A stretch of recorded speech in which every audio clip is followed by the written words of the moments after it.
Mother and I were taken hostage.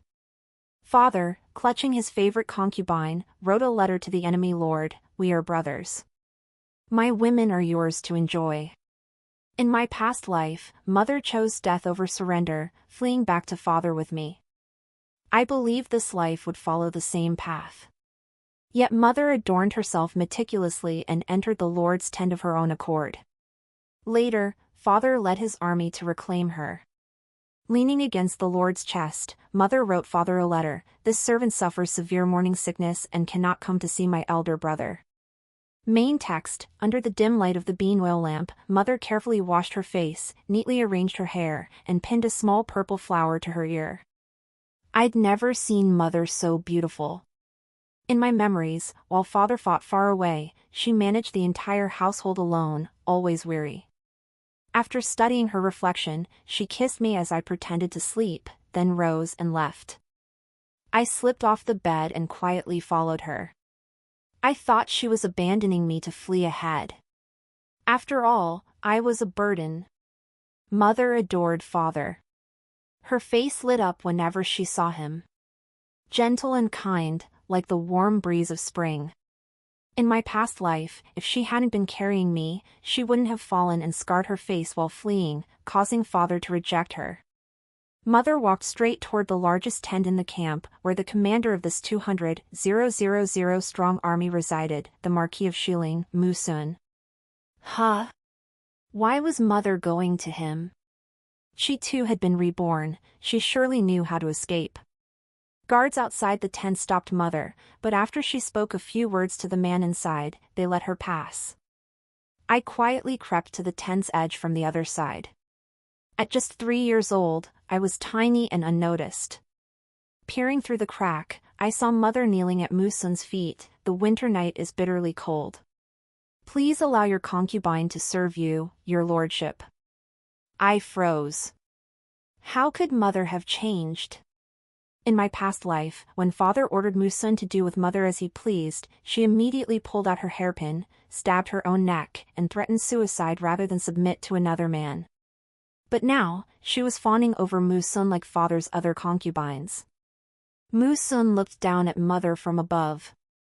He was handsome too, matching Father's looks. My little aunt had once longed to marry him. She said he possessed an ethereal beauty and was skilled in leading armies. Perhaps he would unify the realm one day. Alas, I died of a cold at 5. I never learned if the realm ultimately fell to my father or to Musun.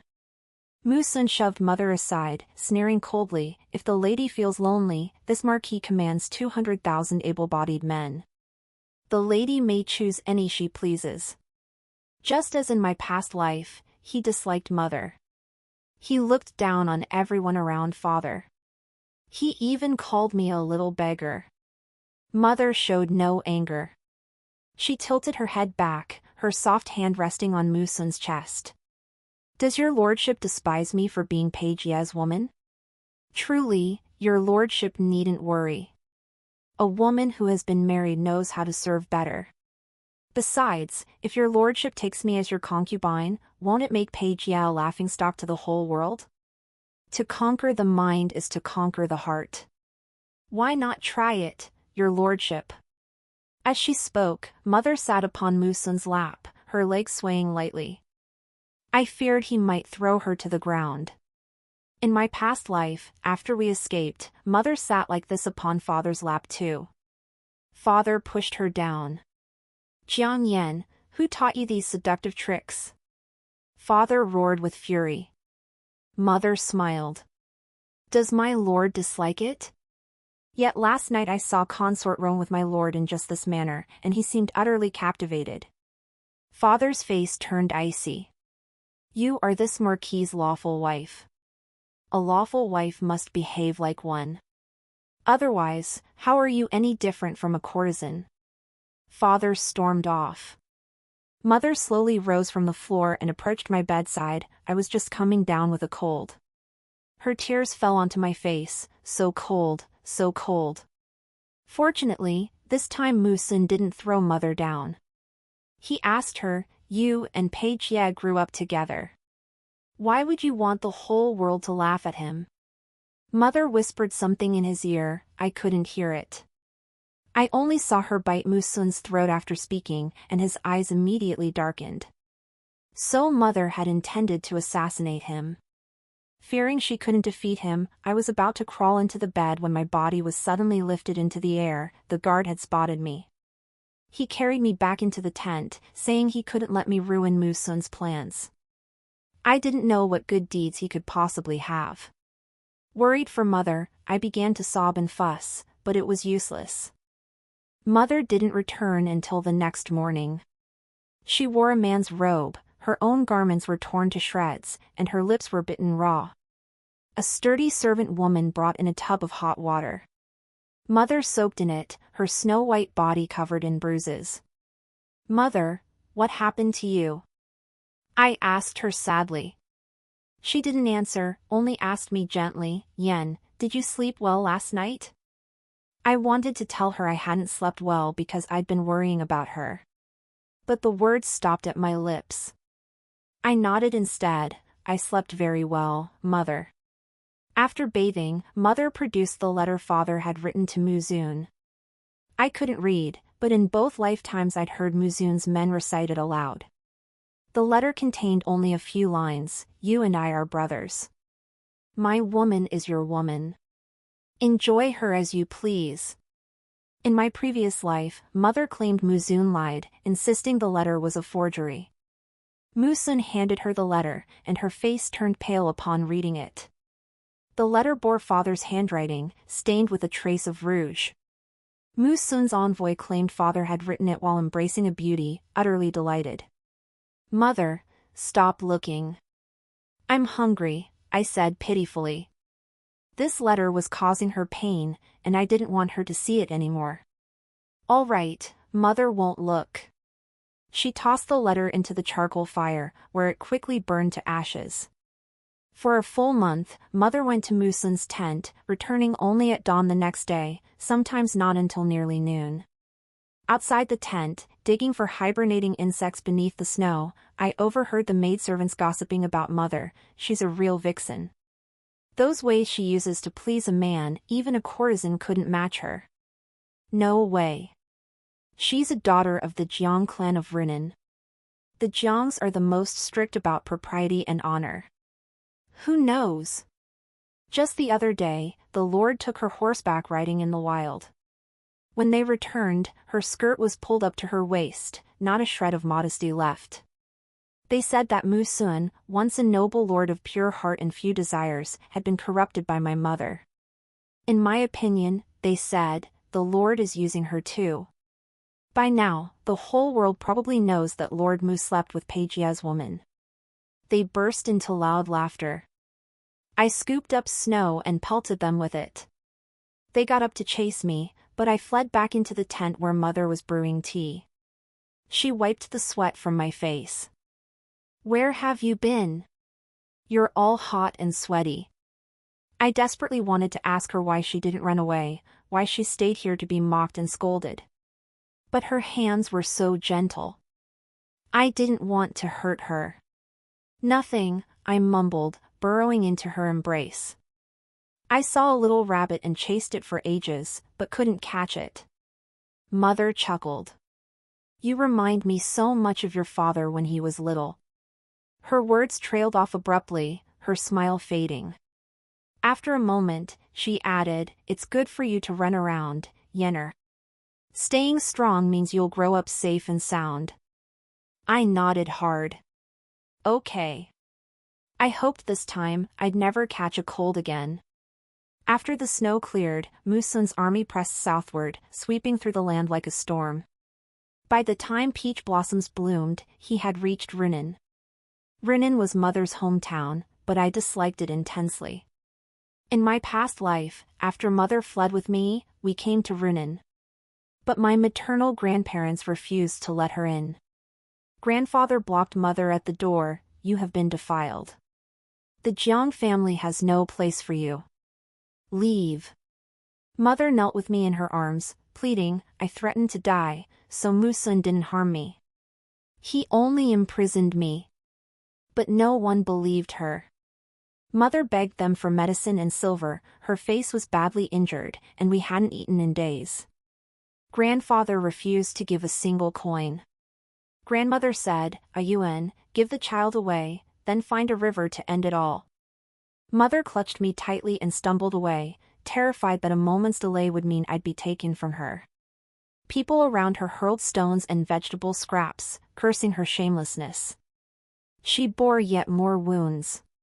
Later, she begged her way back to father with me in tow. Now, grandfather and grandmother knelt before Musun's army alongside their clan, reverently pledging allegiance as their lord. Gone was the backbone of their former lives. It seems one must feel the whip on their own flesh to know its sting. Mother didn't come out to meet my maternal grandparents that day. She sat in the carriage, holding me, lost in thought. "Mother, are you going to see Grandma and Grandpa?" I asked her.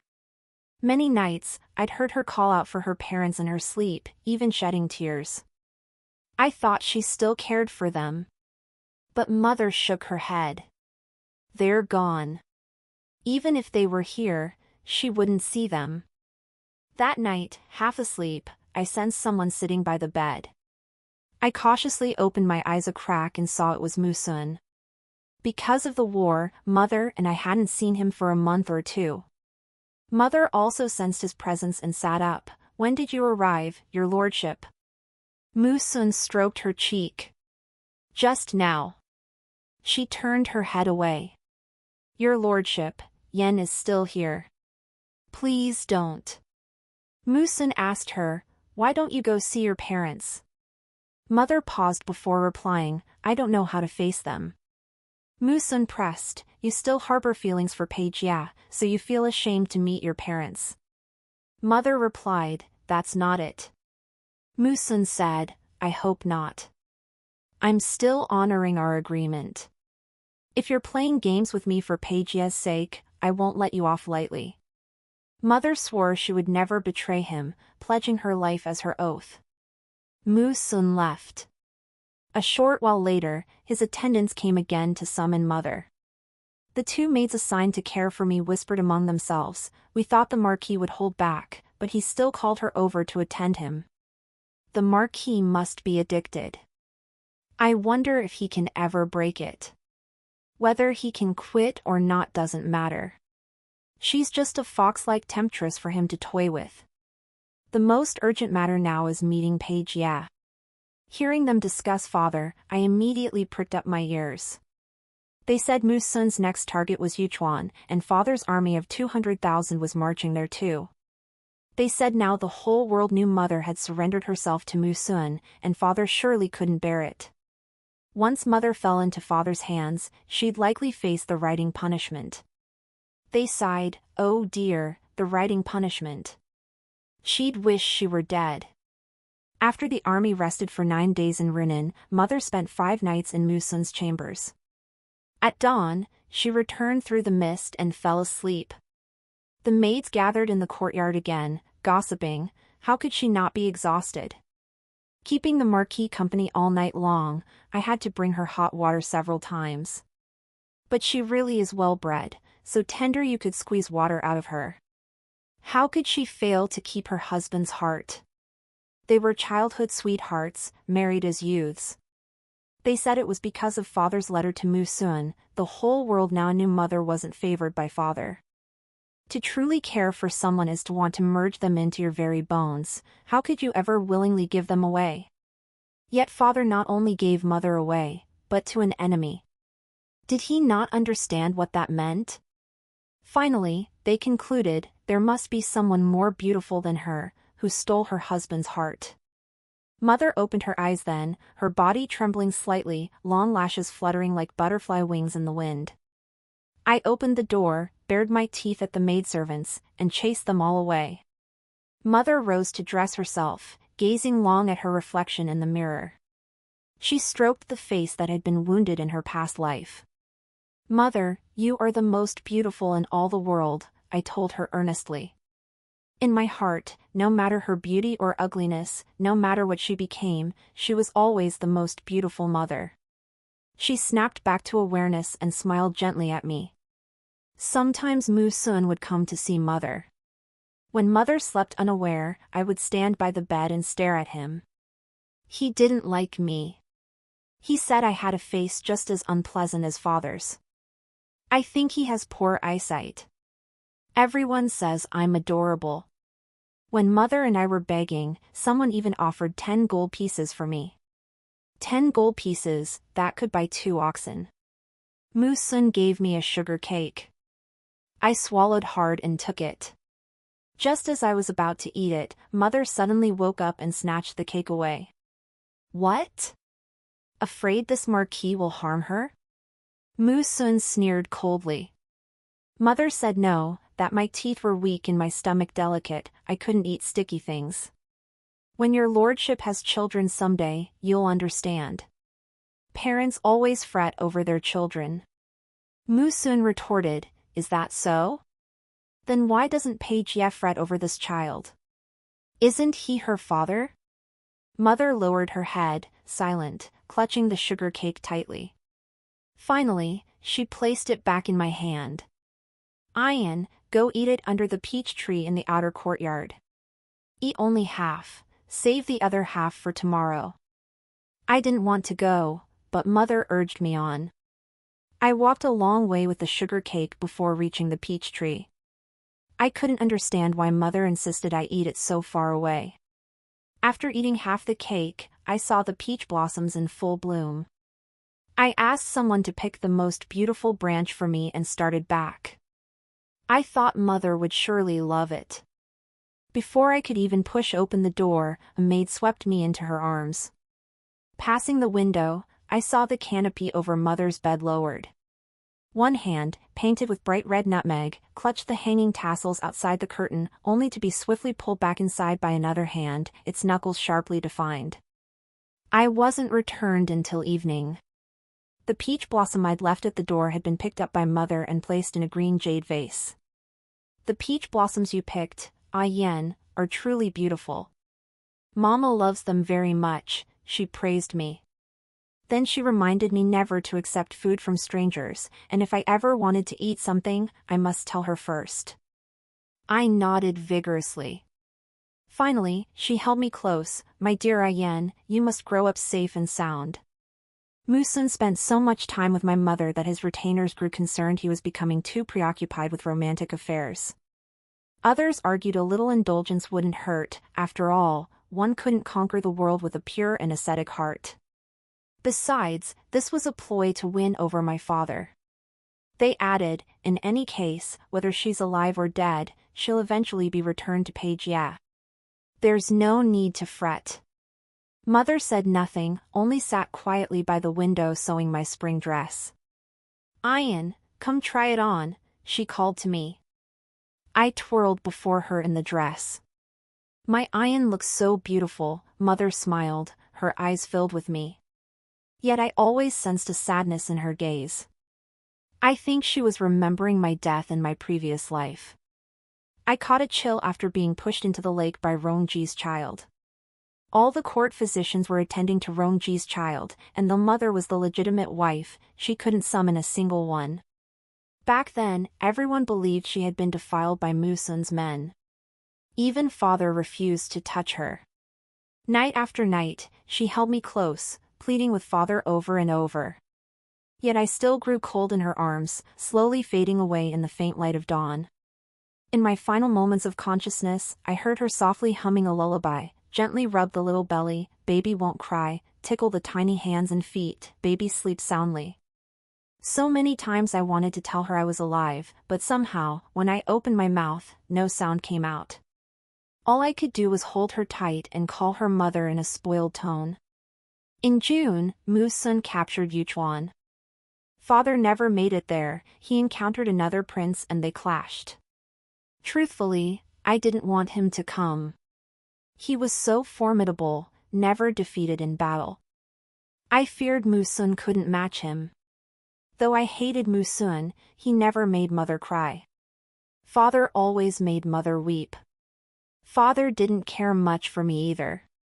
He favored the son born to Rongji. He declared all of Eastern Wu was meant for Rongji's son, while I, his daughter, existed solely for political marriages.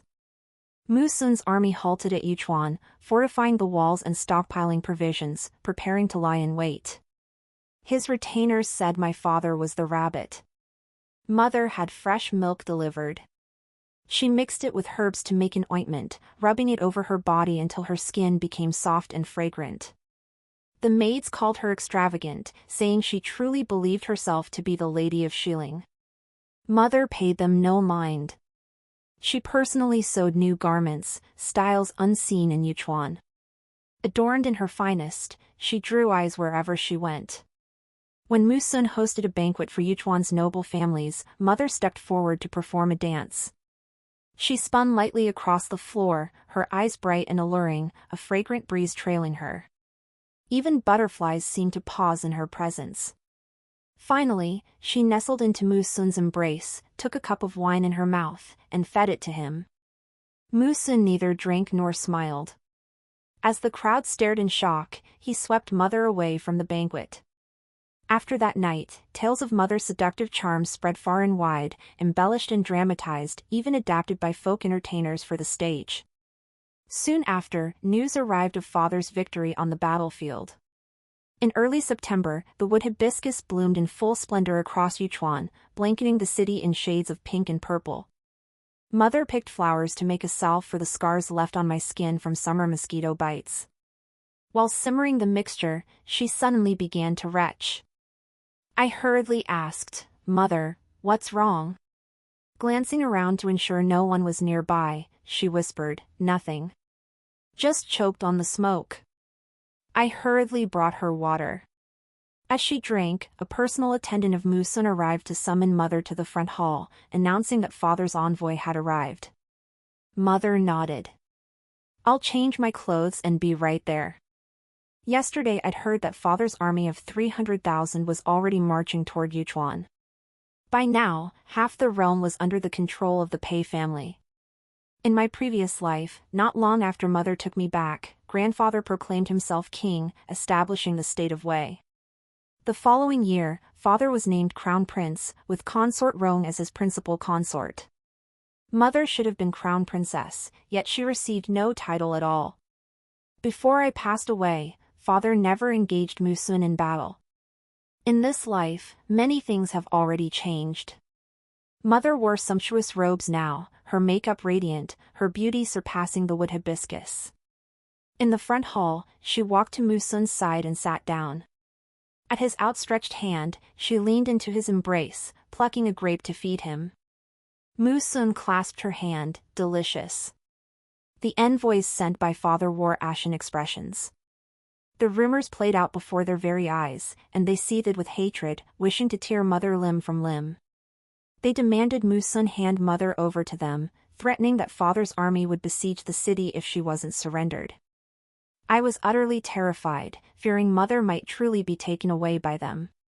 The maidservants said Mother would surely face torture if she returned. They said Eastern Wu was nothing like their Western Ling. Eastern Wu placed immense importance on a woman's chastity.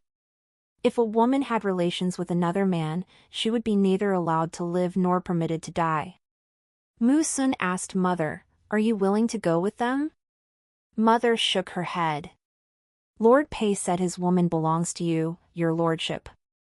I am devoted to you and wish to serve you for the rest of my life. Mu Sun had Mother write a letter to Father for the envoy to take back. Mother wrote, "Your humble servant suffers severe morning sickness and cannot come to see my elder brother." Mu Sun's expression darkened upon reading it. After the envoy departed, he asked Mother, "Are you pregnant?" Mother replied, "Your humble servant is not with child." "Did your lordship not have me take contraceptive medicine?" I wrote this merely to make Pei Jie even more disgraced. Mu Sun, ever cautious, summoned the physician to examine his mother. The physician declared her body showed no signs of illness. Yet that night, she vomited again. Mother said she'd eaten something bad and would be fine after drinking some hot water. She rocked me to sleep, whispering, "In this lifetime, having you, Ian, is enough for your mother." Less than 3 days after the envoy's departure, father personally led 100,000 troops to the gates of Yuchuan City. It was said this was merely the vanguard, the remaining 200,000 would arrive swiftly. On the day father arrived, mother held me as we stood upon the city walls. I spotted father at once. His steed was the most vigorous, the crimson plume atop his helmet the most dazzling. Ever since I could remember, I'd been told my father was the most handsome young man in Eastern Wu. The world declared Eastern Peijia, Western Musun equally peerless. Father raised his head to gaze at mother from afar. Mother watched him with calm composure, a change from her former self. I recall those days of begging, when she'd always say, "Hold on a little longer. Your father must be searching for us too." On those bitterly cold nights, we'd huddle beneath others' woodpiles to shelter from the storm. She held me close, telling me amusing stories of how she first met father as a child, how her heart fluttered when she learned she would marry him, how father rejoiced like a child when she conceived me.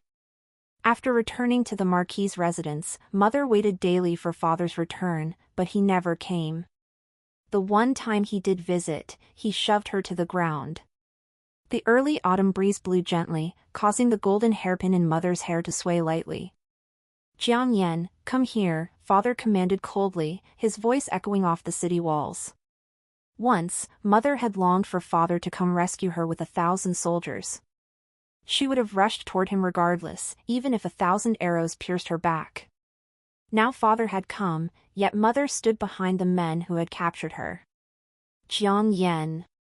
Father's rage boiled over. I'd never seen him this furious, not even when I accidentally shattered Rongji's most cherished jade vase in my past life. The armies clashed, their battle raging until the sky darkened. Mu Sun commanded from the front lines, absent from the manor for days. The maidservants cursed mother as a femme fatale. So many men have died because of her, yet she still has the heart to brew tea and admire flowers. I told you she was a fox spirit reincarnated, sucking the young energy out of men before ascending to heaven. I retorted angrily, men were fighting before my mother came along. It has nothing to do with her. They exchanged glances and slowly fell silent. In this war, father gained the upper hand. He repelled Mu Sun's forces and besieged Yuchuan City. Mu Sun's retainers pleaded with him to return my mother and me. They had always insisted that whether alive or dead, my mother must be returned to my father. I cried, telling mother we couldn't go back, father wouldn't spare her. But mother showed no fear, saying she would protect me. Exhausted from crying, I fell asleep in her arms. Waking in the dead of night, I heard mother speaking with Mu Sun in the outer chamber. "Everything proceeds according to plan. I shall deliver what your lordship desires. Please honor your promise." Mu Sun's voice was strained. "Why must you leave?" "I do not fear him." Mother was resolute. "I have my own matters to attend to. I must handle them personally." She asked Mu Sun, "Do you believe in past lives and present incarnations?"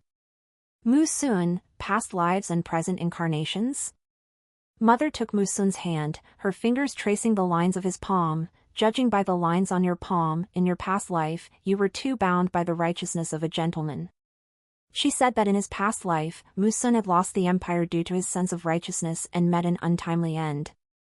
In this life, she urged him to be more ruthless, for throughout history, the rise of a great general was often paved with countless lives. A merciful ruler could never become an emperor who expanded his empire. Your lordship should also marry soon and produce an heir. Should the worst happen, this splendid land would still have someone to inherit it. Mu Sun asked her, "And what of your own past life?" The lady replied softly, "My past life was but a joke." Mu Sun accused her of being overly mysterious, saying he didn't believe in such things. He warned her that returning might mean death, urging her to think carefully. The lady looked at Mu Sun. "My lord shows such concern for me, could it be you've developed feelings?" Mu Sun paused, startled. "We are merely a transaction, a fleeting affair. How could there be affection?" "Very well then," mother nodded. "I am no virtuous woman. Your Excellency need not concern yourself. I have my ways of surviving by Pagie's side. After Musun departed, Mother sat alone for a long while. Cool moonlight spilled through the window, making her seem like an immortal about to ascend to heaven. Yet she finally rose and came to my side, waving her fan to shoo away the mosquitoes around me. When Mother and I left that morning, the maids whispered, "What a pity. Such a beauty, today might be her last day." Could this child also be? Surely not. Even a tiger wouldn't devour its own cub. Let's hope so. I've raised this child for over half a year, I've grown quite attached. Mother walked past calmly. In her past life, she'd always weep at others' words, but this time, she seemed utterly indifferent. Musun watched us from afar, but Mother never turned back. Autumn rain fell that day, lingering and persistent. Mother held an oil-paper umbrella as she led me into Father's military camp. A grim, murderous atmosphere hung over the camp. Every soldier stared coldly at me and my mother. Mother walked forward resolutely, never looking aside. I too lifted my head and straightened my back. Inside the military tent, Father was wiping his sword. The blade radiated a chilling aura, a treasure sword that could split hair and cut through iron like mud. Father eyed us coldly, more terrifying than the father I knew in my past life. Mother curtsied gracefully to Father and those around him. "Your humble wife greets your Excellency and the esteemed uncles." No one acknowledged her. Father ordered everyone out, and I was carried outside the tent. This time I didn't cry or fuss. I trusted Mother. Soon, Father's furious voice echoed, "We married at 17.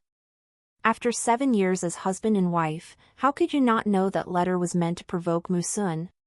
You knew his temperament. If you'd refused him to the death, he wouldn't have harmed you. Then why did you betray me? Why make me the laughingstock of the realm?" I wanted to tell him that this was exactly what Mother had done in my previous life.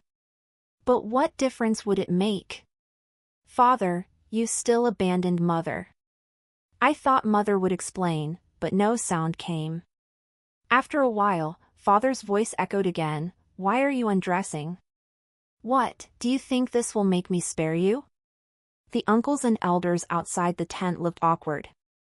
But then Mother's voice came, "For 10 months by Musun's side, I secretly painted sections of Shilling city defenses onto this undergarment with a special dye. Only when moistened with water would they reveal themselves." Father refused to believe her and still sought to kill Mother. The uncles rushed in and stopped him. They said they would verify the matter first. If Mother had deceived them, killing her could wait. Mother and I survived. But that same day, Father gave Mother a divorce decree, declaring her fate would be decided after verifying the authenticity of the city defenses.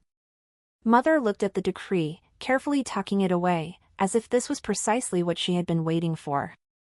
In my past life, she told me that on the day she married Father, the 10-mile procession of red wedding attire blazed like fire, the grandest event in both Dongwu and Renan.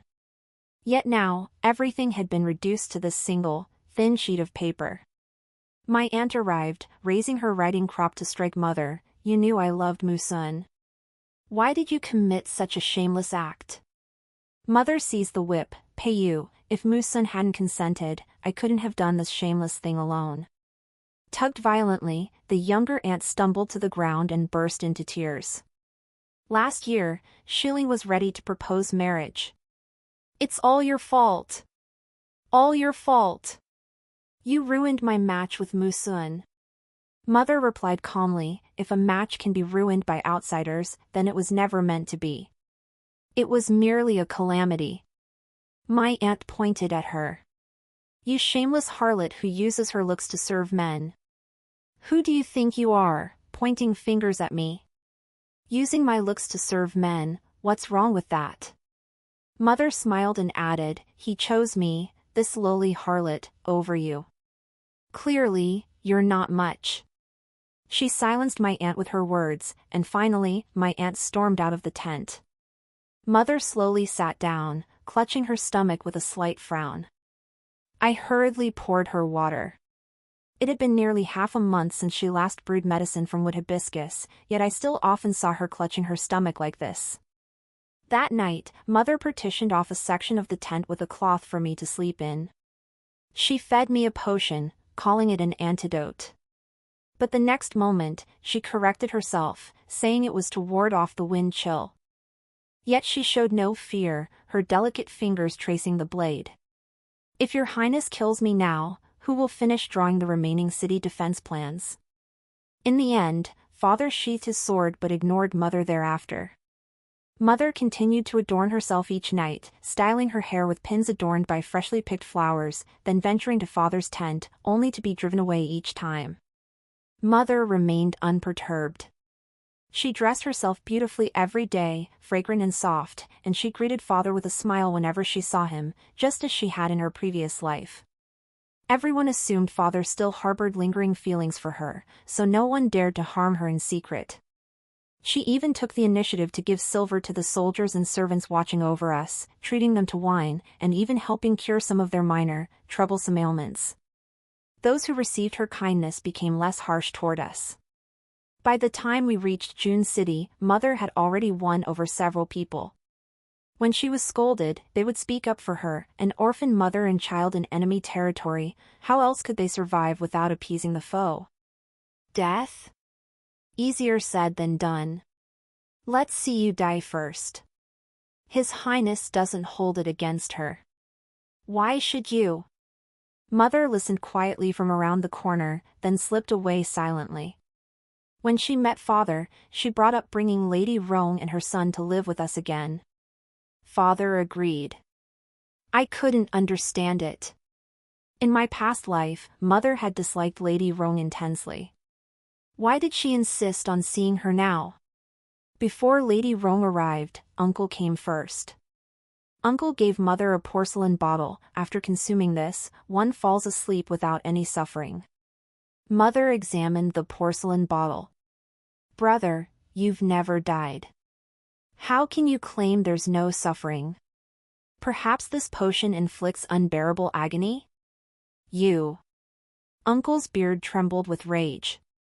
You've destroyed the Jiang clan's centuries-old reputation in an instant. Take your own life to atone. Don't force me to do it myself. Mother remained undaunted. Brother, you have one wife, 3 concubines, and 5 or 6 mistresses. Father had countless concubines too, as did our uncles throughout the clan. As for me, I've had only 2 men. By that measure, you should be the ones to take your own lives first. Uncle stared at her in disbelief. Who are you? You're not my sister. Mother declared, indeed, I am not your sister. The Jiang Yan of the past is long dead. Uncle drew his dagger to strike mother, but father arrived just in time to stop him. As uncle was dragged away, he screamed, she's not Jiang Yan. She's not Jiang Yan. Mother fainted. I held her and wept, begging father to save her. Father hesitated, but finally sent someone to fetch a doctor from the city. The doctor arrived quickly. After examining her, he declared mother was 1 month pregnant. Father asked, are you certain it's only 1 month? The physician nodded firmly. I dare not deceive your highness. If you doubt my medical skill, you may summon others for a second opinion. But father instructed the physician not to reveal mother's pregnancy. I studied this doctor and felt he bore a resemblance to the physician who had treated mother back in Yunchuan. After father left, I asked mother, am I going to have a little brother or sister? Mother said, no, mother has said that having just you, Yener, is enough. Having a little brother or sister would be nice, I said sincerely. Because I didn't know how long I would live in this life. If I were to die young like in my previous life, then a little brother or sister could stay by mother's side and not let her grieve too deeply. That evening, father brought abortion medicine. Mother refused to drink it. Your highness is no longer my husband. According to the laws of Eastern Wu, you have no right to dispose of another woman's fetus. To do so would be a grave crime. Moreover, this child is likely yours. Have you forgotten how we conceived that night? Even if the child isn't yours, you yourself said that any woman of mine is also Musun's to enjoy. So why should your highness be angry that I'm carrying Musun's child? Jiang Yan, you mad woman. Father's face turned ashen. Mother poured the abortion potion at father's feet. Page, yeah, I am not mad. I am more lucid than ever. If you force me to drink this, the city defense maps will be gone. With mother's city defense maps, father's deputy general captured a city in Xiling. The triumphant news sent the army into uproar, and the Pei and Mu families formally declared war. They had once suspected mother had been turned by Mu Sun, but now those doubts were dispelled. I sat by the water, moodily skipping stones. I felt somewhat unhappy, though I couldn't pinpoint why. Suddenly, someone lifted me up. It was father. He carried me into the house and warned me never to go near the water again. Last night, I had a dream. I dreamt you fell into the water, caught a chill, and didn't make it back. I was surprised. Father had actually dreamt of my past life. Father, did you grieve when your daughter died in your dream? I couldn't help asking. I hadn't seen father before I died. I didn't know what his feelings were. Father stroked my head. Of course I was heartbroken. You were my daughter. I never imagined anything could happen to you. When I woke from that dream, my pillow was soaked with tears. I didn't believe him. He only loved Rongji's children. Was mother in father's dream? Was she sad when I died? Father replied, your mother grieved deeply too, weeping tears of blood. Even after we had another child, her sorrow remained. So they had another child later? What happened to that child? Thankfully, it was only a dream, father murmured softly, still seeming shaken. As we walked back, we saw mother standing quietly on the porch, watching us. A gentle breeze ruffled her hair, and she seemed even softer than the wind itself. Father walked over. Perhaps recalling the sorrowful mother from his dream, he offered her a rare kind expression, the wind is picking up. Let's go inside. Mother replied softly, yes. That evening, Rongji and her son Peixian arrived. Rongji joyfully threw herself into father's arms, pouring out her longing. Mother slowly approached her. Under Rongji's puzzled gaze, she smiled, Rongji, you've finally come. I've waited so very long. She bent down to stroke Peixian's small face, Xianer, it's been so long. Peixian shoved his mother away. My mother said you're a prostitute, filthy. Don't touch me. Father shot Rongji a cold glance. Rongji immediately knelt before him, her voice trembling with tears. Your Highness, please understand. I never said such things, I heard it on the way here. She always acted this way. Whenever she quarreled with mother, she'd kneel before father to plead her case, and father always believed her. This time, father seemed ready to believe her again, but Peixian protested fiercely, Mother, you said it. You said she's a prostitute, a woman father doesn't want. You even called sister a little whore and told me not to play with her. Rongji tried to explain, but father ordered her to leave and confined her to her quarters. I thought mother would be delighted. In my past life, Rongji had never been confined by father. But mother remained unmoved. She said a slap was nothing compared to the agony of having one's heart torn out. After that, she sat quietly under the lamp, drawing the defensive plans for Xiling. I asked if she could stop drawing. I didn't want Mu Sun to fight father. Mother said, Yenner, endure a little longer. Soon, it will all be over. While Rongji was confined, mother pinned a flower in her hair again. She played the zither under the moonlight, and father listened from the upper floor. She didn't return that night. My nurse said she'd gone to father's chambers.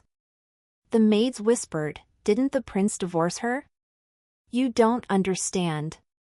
It's called a wife is inferior to a concubine inferior to a mistress. Losing the marital bond makes it all the more thrilling. Everyone says Rongji is cunning, but I think she's far more skilled than Rongji. But I still feel sorry for her. They said mother was born into a noble family, a legitimate wife, yet ended up disgraced and seeking pleasure in secret. The next day, though weary, mother sat down to paint. But I thought she was drawing our June city, for I recognized the imperial residence where we lived. She visited father's chambers several days in a row. By the time she returned, the painting of June city was nearly complete. After her confinement ended, Rongji came to see mother. Standing at the doorway, she declared, "Don't get too cocky. If I could make His Highness abandon you once, I can make him abandon you again." Mother smiled at her. "That beast of a man? If you want him, take him." Rongji's face darkened. She hesitated for a moment. You actually called His Highness a beast?" Mother replied innocently, "I didn't. It was clearly you who just cursed him. If you don't believe me, ask the people behind you." Rongji turned around only to find two maids standing behind her, having appeared unnoticed. Her earlier words had been overheard. Rumors spread like wildfire. Everyone in the imperial retreat claimed Rongji resented her father's confinement and had cursed him. No matter how she explained, it was useless. Father confined Rongji once more. I happily told mother.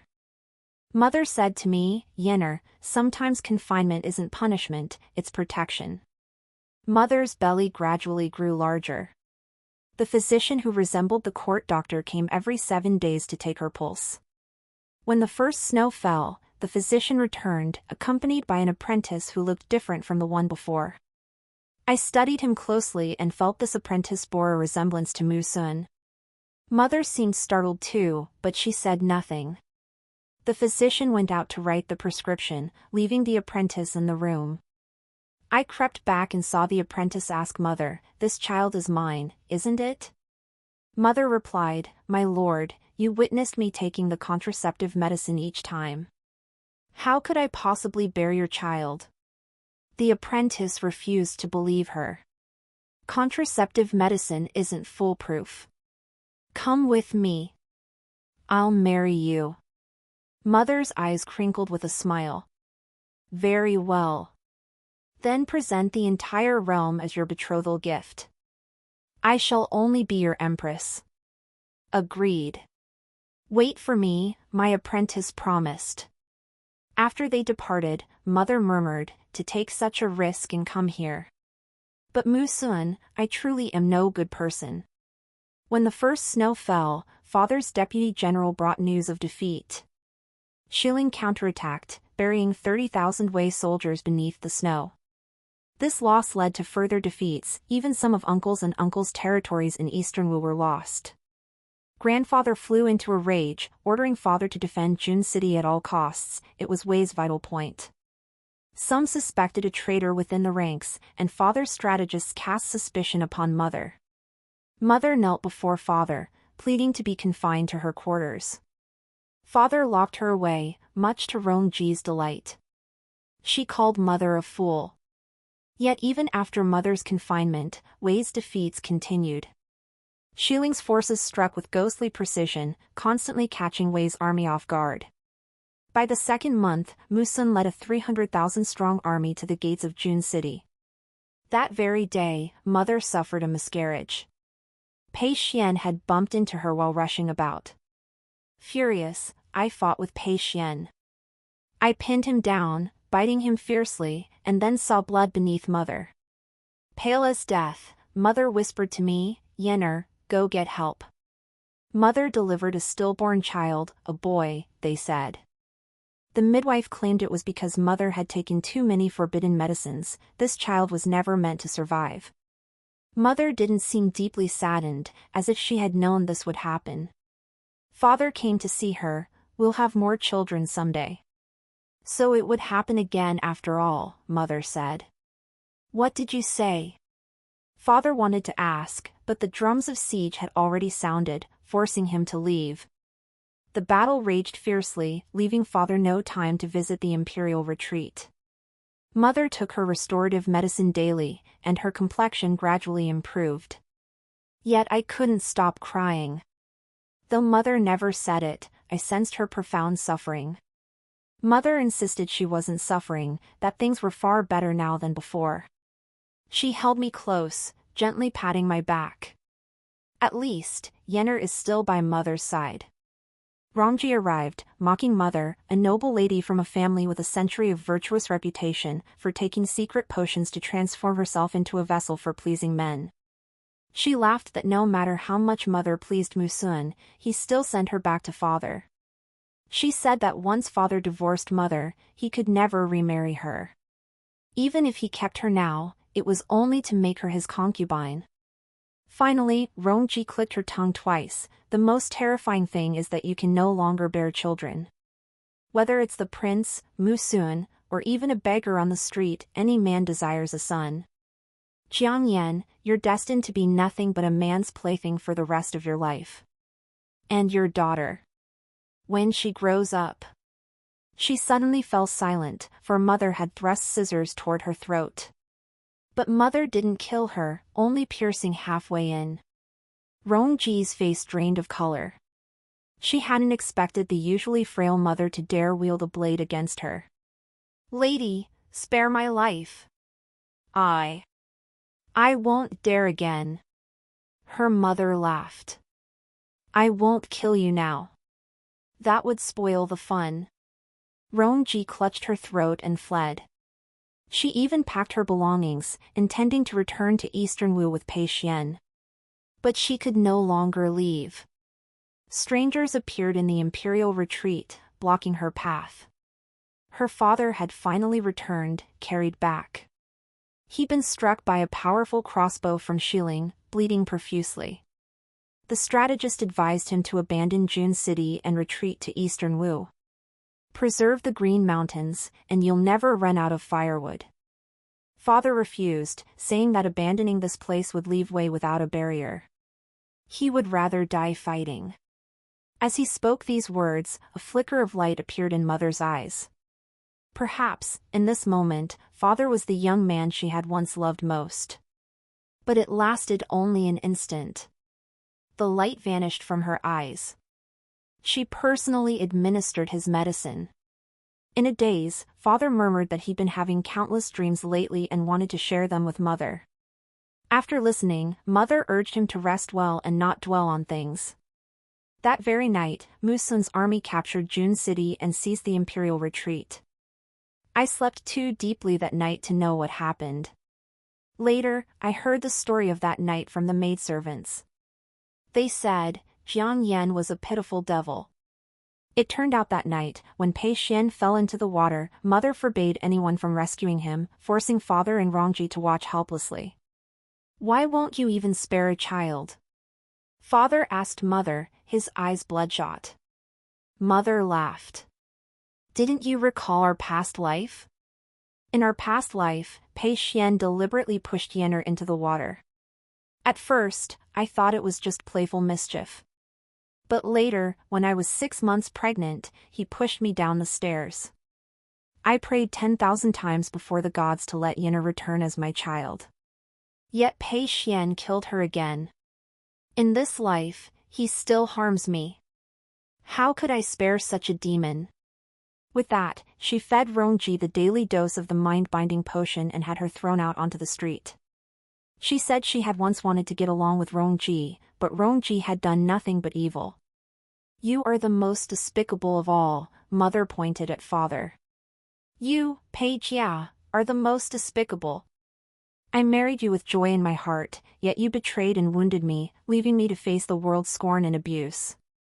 You made my life a living hell. They said that after uttering these words, mother coughed up blood and collapsed. Musun immediately carried her back to their room to tend to her. They also claimed Musun had been mother's pawn from the start, she had orchestrated everything. She had drugged him too, making him utterly addicted to her, using his hands to kill father. Even that mysterious fetus was deliberately arranged for Musun. The more she hid it, the more he believed the child was his. So when he learned she was truly pregnant, he led his troops south. She really is ruthless. How could she have orchestrated all this so far in advance? Could she really have lived past lives? Silence fell over the group. After a long while, someone asked, "What's the name of that drug that makes men unable to resist?" "A friend of mine wants to know." I went to check on Mother. She lay in a deep sleep, her brow furrowed, tears streaming down her face. I wondered what kind of nightmare she was experiencing. "Mother, Yenner is here." I held her hand and wiped away her tears. She slowly opened her eyes and smiled at me. "You're awake, little lazybones." I smiled happily back. I woke up early. Mother stroked my face and drifted back to sleep. Musun said Mother needed rest and told me to go eat, promising he'd take good care of her. Worried he might be lying, I turned back. There he was, feeding medicine to Mother.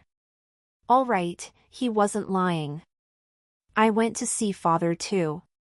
He was locked in the dungeon. "How's your mother?" he asked me. I replied, "She's with Uncle Moo." "She's fine." "Do you like Uncle Moo?" I nodded vigorously. "Very much. Very much." Father was silent for a long time before suddenly saying, "Yenner, I'm sorry for what I did to you. Will you forgive me?" I answered, word by word, "No. I won't forgive you." He stared at me in shock. After a long while, he asked, "Do you remember too?" "Yes, I remember. All three of us remember. That's why we have all this pain and sorrow." Finally, he asked, "Can I hold you one last time?" "No." I turned and ran away. Regretting things from a past life in this one is too late. In the long, dim corridor, those memories pressed down heavy and sorrowful. I ran and ran until I stood in the light. Even though the weather was cold, it didn't frighten me. Not 2 days later came the news of Father's death. After I visited him that day, he refused his medicine and eventually succumbed to typhoid. When his body was sent back to Dongwu, Mother stood under the eaves listening to the wind. The wind chimes at the eaves tinkled, and all that had passed vanished into the wind. Mother's illness showed no sign of improvement. No medicine helped, she coughed constantly. The physician said her vital energy had been depleted by excessive worry in the past. But a wandering Taoist monk passing by said, she traded her life for something she shouldn't have. She has this life, but no next. Musun invited the Taoist back to the mansion with fine wine. Days later, when the Taoist departed, Mother gradually recovered. Mother rushed to ask him what he had done. He replied, "In my past life, I met an untimely end. This life, thanks to you, I live long. Repaying you is only right." Moved, Mother confessed her earlier words were lies, deceiving him, things Musun should never have believed. Musun replied he had already believed her. In April, Musun prepared to resume his campaigns. My mother and I were sent to Shilin County to recuperate, where no one recognized us. Occasionally, we overheard the locals discussing my mother. None spoke ill of her, instead, they marveled at her skill in luring the 2 most handsome young men in the land into her bed. A beauty ploy is still a ploy. If you want to try it, first feel your own face and see if you're beautiful enough. I dare not imagine how happy I'd be if I possessed her beauty. Everyone laughed heartily. After the idle chatter, each went their separate ways. Life, after all, is about walking our own paths. Mother and I lived carefree in Shilin Commandery for 3 years, until Musun seized the throne and summoned us to the capital. Upon arriving in the capital, I met my aunt, Peiyu. Her left leg was injured, causing her to limp as she walked. Gone was her former arrogance and tyranny. Upon seeing us, she knelt and bowed respectfully. Mother told her there was no need for such formality. She shook her head gently. Now that Eastern Wu lies in ruins, with only my younger brother struggling to hold it together, I beg you, madam, to consider our past bond and plead with His Majesty to spare him. I have wronged you before. If you wish to punish me, I will gladly accept any punishment. After speaking, she bowed her head to Mother once more. Just then, a man's voice called out, reproaching her, "Why are you kneeling here? I've been searching for you everywhere. Come here at once." I looked in the direction of the voice and saw a handsome, noble-looking youth in brocade robes standing beneath the gate. Little Aunt seemed quite afraid of him, immediately rising to walk towards him. After they departed, Mother remarked that my aunt had matured and gained wisdom, though she feared her own marriage would likely wear her down. Who was that man just now? He was truly handsome, I asked Mother. Mother replied, he is the Mu family's troublemaker, your uncle by marriage. On a bright spring day, I was climbing a tree to pick peach blossoms. I wanted to pick the most beautiful branch to give to Mother. Mu Sun stood beneath the tree, directing me. After I broke off the branch, he smiled and asked, "Yenner, would you like to be my legitimate princess?" I teased, "Your Majesty should ask my mother. And please tell her I'm out playing and will return later." Mu Sun said I had grown up and become sensible. When I returned an hour later, Mu Sun was still in Mother's room. He said, "You once promised me that if I offered the world as my betrothal gift, you would marry me." Mother replied, "Your Majesty, I am unworthy." Mu Sun continued, "We share the same lifespan. One day, we will die together. Ayuan, let us not squander our time any longer." Mother said nothing more. "Then I'll take that as your consent." MHM. I slipped out quietly, clutching the peach blossom. Sitting beneath the flowering tree, I gazed up at the sky. I recalled when I was 3.5, Mother had sent me far away to eat sugar cakes, and I had looked at the sky just like this. It was clearly the same sky, the same spring day. Yet at this very moment, with the wind and sun so gentle and the mood so cheerful, there was no little Ayen eating and crying. Mother, in this life, Ayen is growing up safely. You must be happy too. The story ends here. Thank you for watching. The next chapter will be even more exciting.